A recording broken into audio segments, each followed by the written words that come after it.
Vamos entonces a comenzar con la parte 4 de ¿Quién dijo miedo?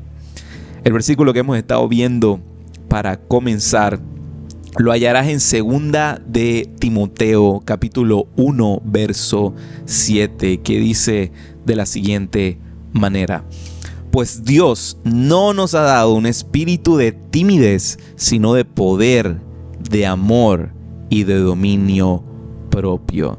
Ese es el espíritu que Dios ha puesto en el corazón del creyente, no uno de timidez o en otras traducciones como dice de temor.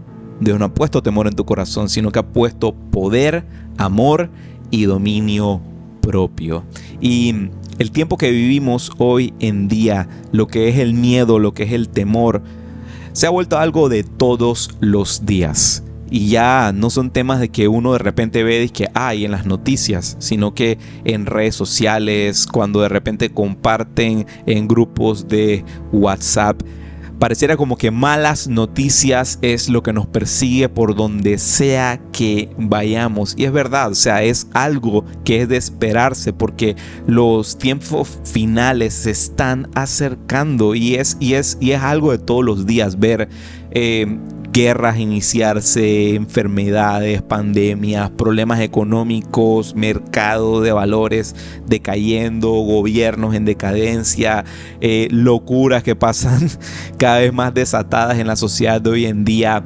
Y es inevitable que todo eso traiga temor al corazón humano, que cada vez que encendemos noticias o que inclusive ni siquiera querramos ver las noticias porque sabemos que malas noticias es lo que está a la orden del día y no sé tú, pero ha habido situaciones que por preocupación es difícil dormir en la noche y uno se levanta al día siguiente más estropeado, más reventado, más cansado. En la Biblia el término que se utiliza para la palabra miedo es phobos. Y como estuvimos viendo las semanas pasadas, de ahí también se origina el término fobia. Y hay muchas y diversas fobias. Hemos mencionado algunas durante las últimas semanas, más comunes como la zoofobia, que es el miedo a los animales, claustrofobia, que es el miedo de uno estar ahí encerrado en espacios pequeños, como también fobias medio raras. Le digo que cuando las estudié y las busqué listado la primera vez sí me llamó mucho la atención alguna de ellas, como por ejemplo el keturofobia, que es miedo al queso. ¿Quién se imagina tenerle miedo al queso? Pero bueno, son cosas que pasan, son cosas que suceden en el corazón del hombre. Y esta otra que la llevo leyéndola ya, esta es la 4ª semana y sé que la voy a pronunciar en algún momento bien, la hipopotomonstrosesquipedaliofobia. Tuve que hasta agarrar aire y todo. Que es el miedo a las palabras largas. Bueno, son solo un par, porque hay 470 fobias registradas hasta el momento, porque en lo que cambian los tiempos y va avanzando la vida, se siguen añadiendo más. El miedo es ciertamente algo extraño, algo que no todos podemos como que entender al 100% y cómo se genera miedo por cosas que son irreales, porque es muy normal tenerle miedo a algo que puedes ver, tocar, oler, tenerle miedo que a un animal salvaje, a un arma de fuego. O sea, es muy común eso, pero también existen miedos de cosas imaginarias, cosas que no te pueden tocar, pero que igual pueden traer terror al corazón. Y cuando un miedo es algo descontrolado, se convierte en lo que acabamos de ver, en fobias. Y durante las últimas semanas hemos podido meditar acerca de esto, meditar acerca del miedo y qué nos genera miedo en estos tiempos que vivimos hoy en día, porque estoy 100% seguro, aquí no debe existir uno solo que no haya pasado en algún momento un momento de temor, un momento de miedo. Y vamos a ir viendo cada vez más esto conforme avanza las semanas. Y estoy seguro que en lo que hemos visto este tema, a lo mejor lo hemos visto de una manera así muy generalizada. Personas que tienen miedo de tal cosa o personas que tienen miedo de tal cosa, pero quizás has sentido cómo el reflector se coloca sobre tu vida en estas semanas y te habrás empezado a preguntar: ¿a qué le tengo miedo? ¿A qué será lo que le tengo miedo? Espero que no al queso, como lo mencionamos al comienzo. Pero ¿a qué es lo que le tengo miedo? A lo mejor te habrás empezado a hacer estas preguntas a ti mismo. Y si no, quizás te las estás haciendo ahorita que te lo estoy preguntando. ¿A qué le tengo miedo?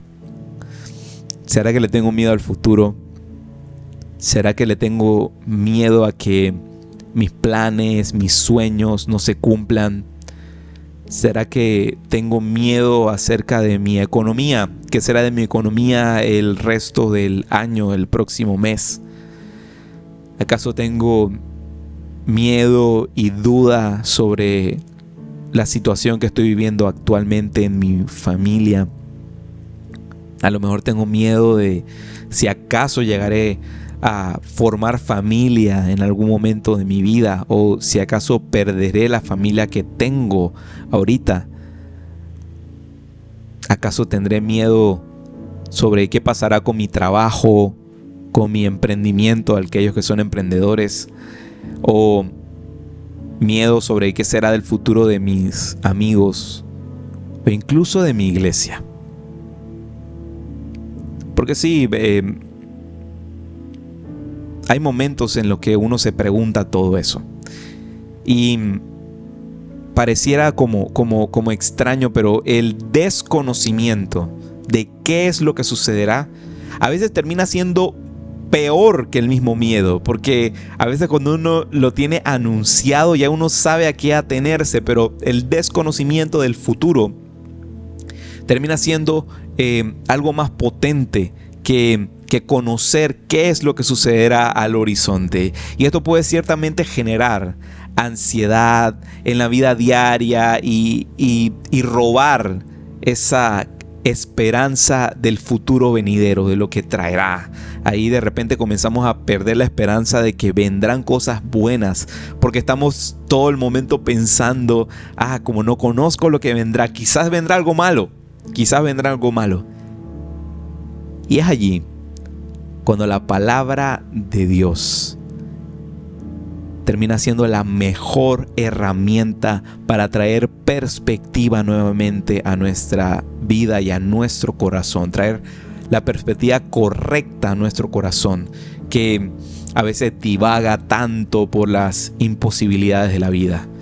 Y yo amo el Salmo 23, es uno de mis salmos favoritos. Sé que es medio cliché, porque es el salmo que muchas personas conocen, pero de verdad amo el Salmo 23, porque en él hay muchas dimensiones, muchas cosas. Es curioso porque es solamente, está conformado solamente por 6 versículos. Es bien cortito el Salmo 23, pero tiene tanta riqueza. Y viendo este tema de lo del miedo al futuro, hay algo que resalta mucho en el Salmo 23 y te lo quiero compartir ahorita para que lo veamos juntos.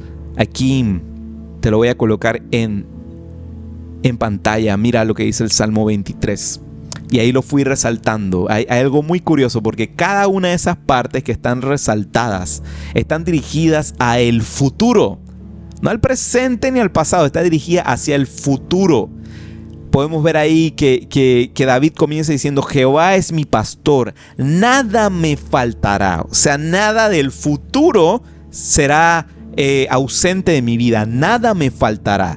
Luego dice: en lugares de delicados pastos me hará descansar. O sea que en momentos que necesite descanso, Él me hará descansar.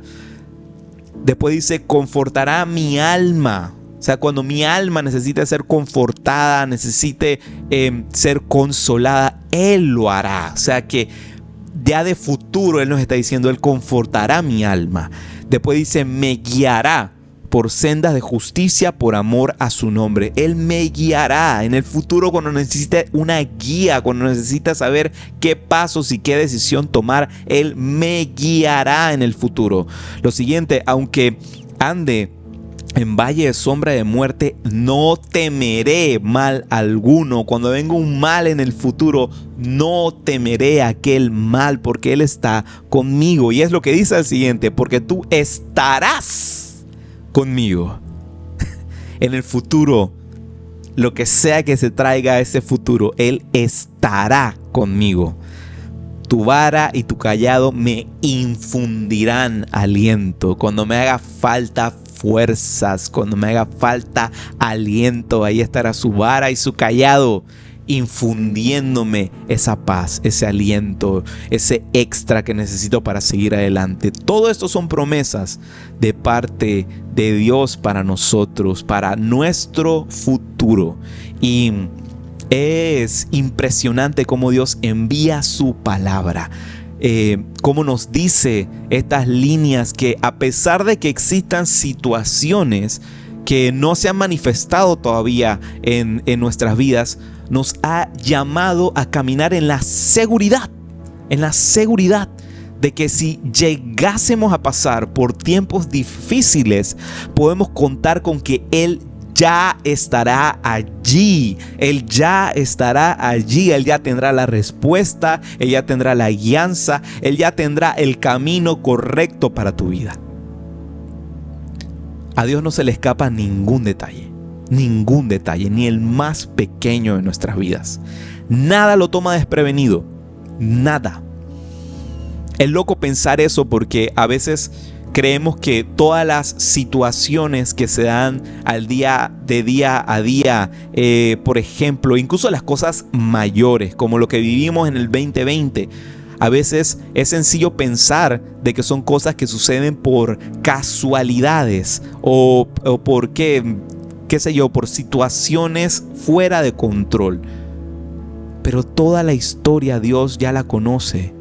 Dios es hoy, mañana y siempre. Él siempre ha estado y siempre estará. Así que a Él nada lo toma por sorpresa. Nada de lo que tú vivirás en el futuro serán cosas de que Dios dirá: ay, yo no sabía que eso iba a suceder. No, a Él nada lo toma desprevenido. Ni siquiera los momentos en los que pensamos que estamos pasando por la tragedia más fuerte e inesperada. La tragedia más fuerte e inesperada, Él nada lo toma por sorpresa. Recuerda siempre que Él es el buen pastor. Cuando Él en su palabra, Él se denomina y Dios, Jesús, se denomina como el buen pastor. Quiere decir de que no es solamente un pastor. No es solamente un pastor, es el buen pastor. O sea que es más que simplemente un pastor. Él hace más que solamente lo necesario. Él va un paso más adelante de lo que simplemente le tocaría hacer. Él va por delante. No solo cuida de las ovejas de su rebaño, sino que va por delante del rebaño. Va por delante de ellas. Vela por ellas kilómetros más adelante. Kilómetros y kilómetros más adelante de cualquier cosa que quiera venir a robar la calma y la paz de sus hijos y de sus hijas. Y si llega a suceder algo en ese camino, si llega a suceder la más mínima cosa, siempre Dios permite que sea con el objetivo de fortalecer nuestra fe, de fortalecer nuestra confianza en Él. Mira, muchas veces que la palabra fe la definimos por su antónimo, que pensamos que lo contrario a fe sería duda o incredulidad.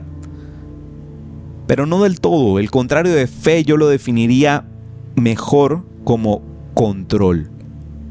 Como querer yo ejercer control sobre algo. Hacer las cosas bajo mis propias fuerzas. Eso es no tener fe.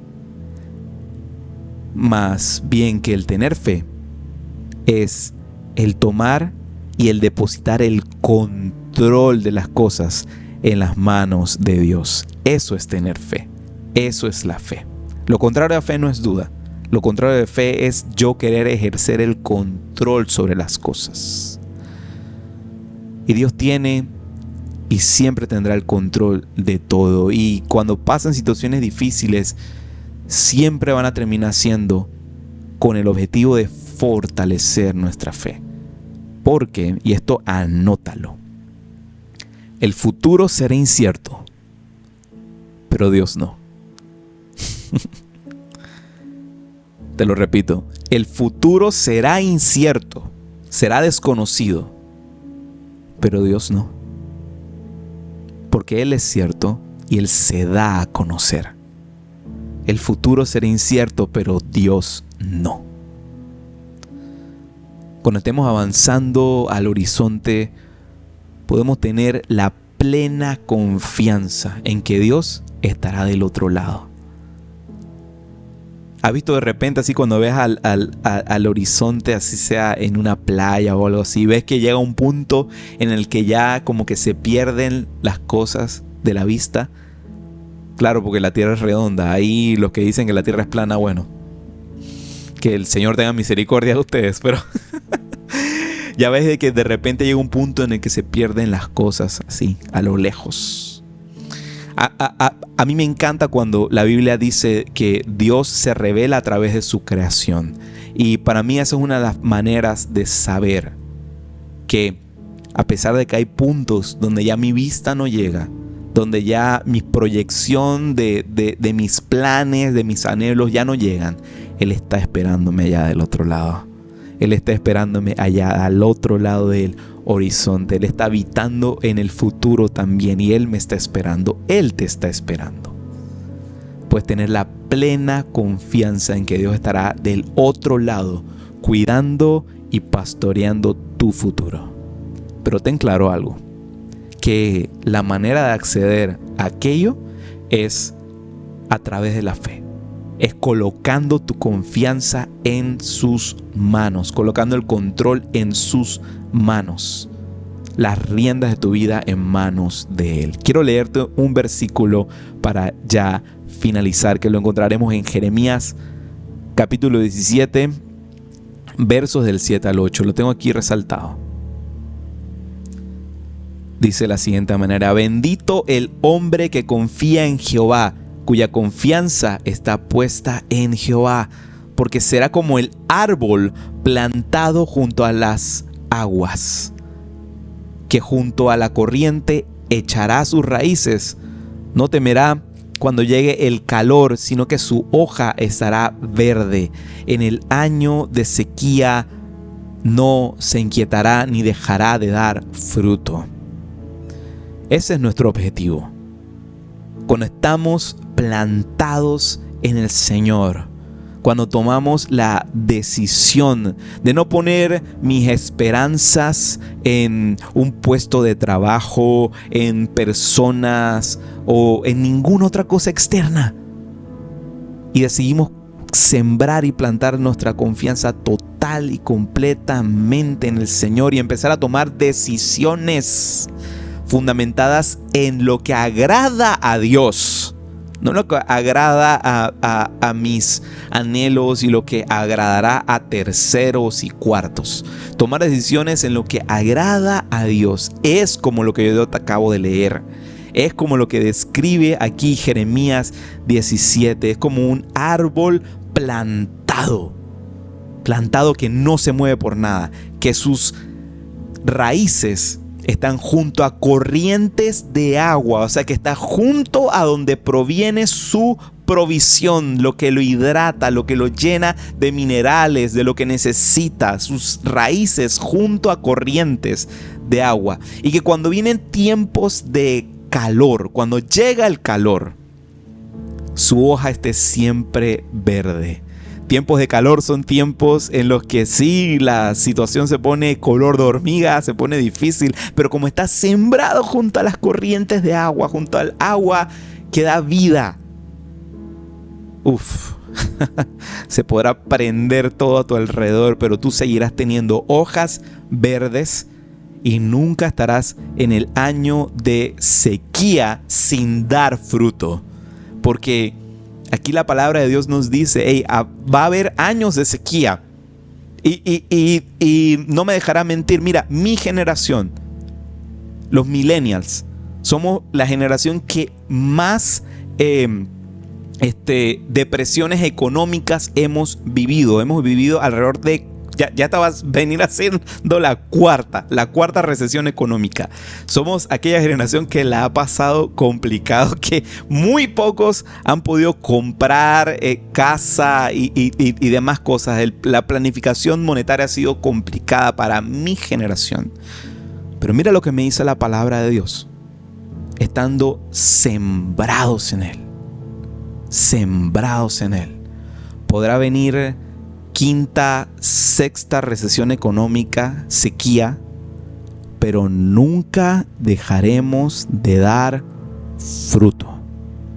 Nunca dejaremos de dar fruto. Eso es poner nuestra confianza en el Señor. Eso es estar sembrados en Él. ¿Quién dijo miedo? ¿Quién dijo miedo? Teniendo a tal aliado de tu parte y colocando tu confianza en Él. En Él. Cualquier cosa podrá venir por delante, pero miedo jamás. Pon tu confianza en el Señor. ¿Qué esperas? Pon tu confianza en Él. Porque nuestra confianza colocada en sus manos nunca dejará de dar fruto. ¿Quién dijo miedo? Ninguno que ha puesto su confianza en el Señor.